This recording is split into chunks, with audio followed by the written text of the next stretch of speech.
कि पापा समाधि मिलन रौरा जाई पापा समाधि मिलन रौरा जाई ए पापा समाधि मिलन रौरा जाई पापा समाधि मिलन रौरा जाई ए बेटी समाधि मिलन कैसे होला बेटी समाधि मिलन कैसे होला ए पापा हथावा मैंने लिपियर धोतिया पापा हथावा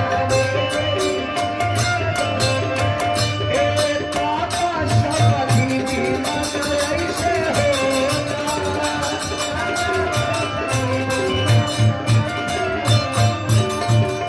एक बगल हमार बेटी बहन गावतिया, एक बगल हमार चाची लोग गावता। किले होना जानता राजा होतिया, हाथे कानों में मीरा, करुणा समाधिया से मीरानी मीराया जुड़वाई, ये सीरा कबहू न नाले से हो बेटी नवाई, बेटी हो सिया जानकी बेटी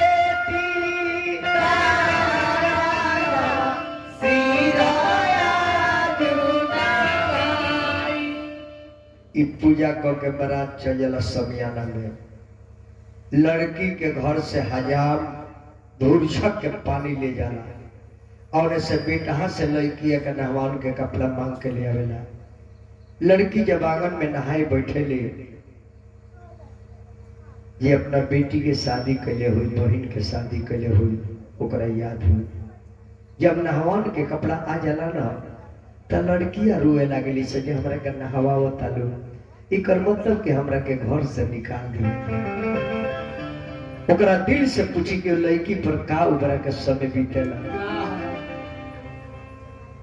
अरे कहाँ बावे लतावा आमा, कहाँ बावे हो डोरिया, अरे कैसे के ना हाय बे आमा, तारी हो तारिया, अरे नहीं खेब उठती लतावा हो पापा, नहीं खेब उठत साबुनिया,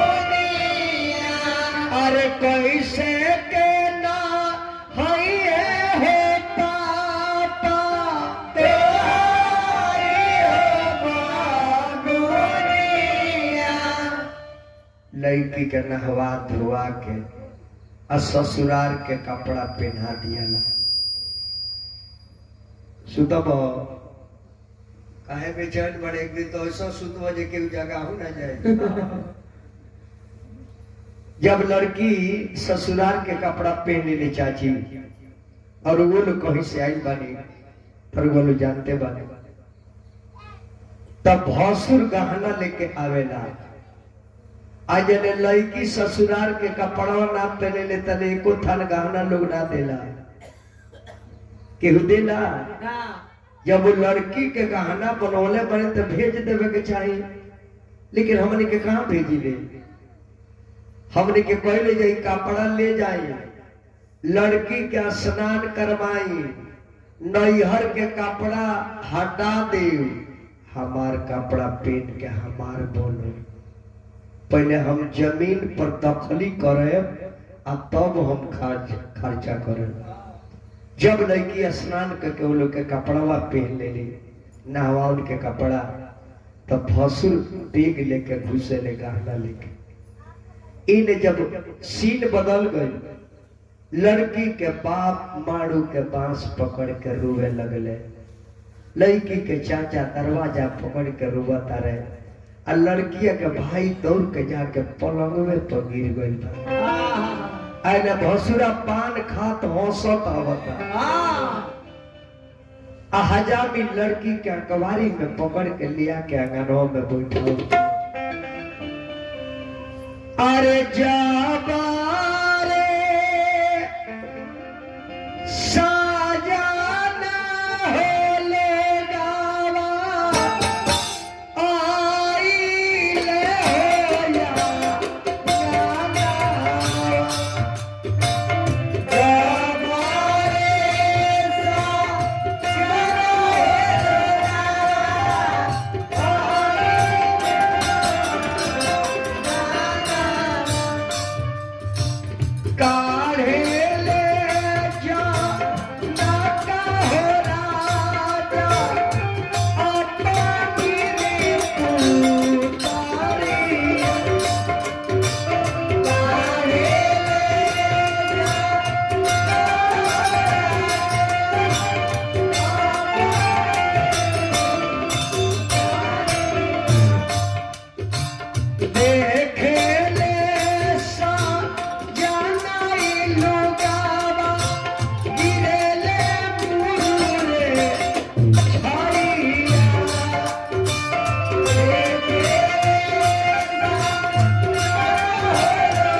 निकल गए।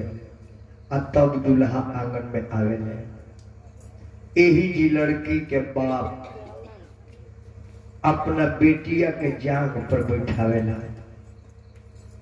जब जांग पर लड़की बैठे ले ना, तब बाप के करेजवा कांपे लगेला कि का जाने अब हम उचित करता नहीं कि अनुचित करता नहीं, जायज करता नहीं कि नाजायज करता, नीमन करता नहीं कि बाहुर करता नहीं। लड़की रोवेले कि पापा यही दिन खाती हमरा के रखले रही है ना। बाप रुवता रहे, मुंह से जवाब नहीं निकलत। लड़की कहती पापा बोली यही दिन खाती लोग बेटी के जन्मावेला लोग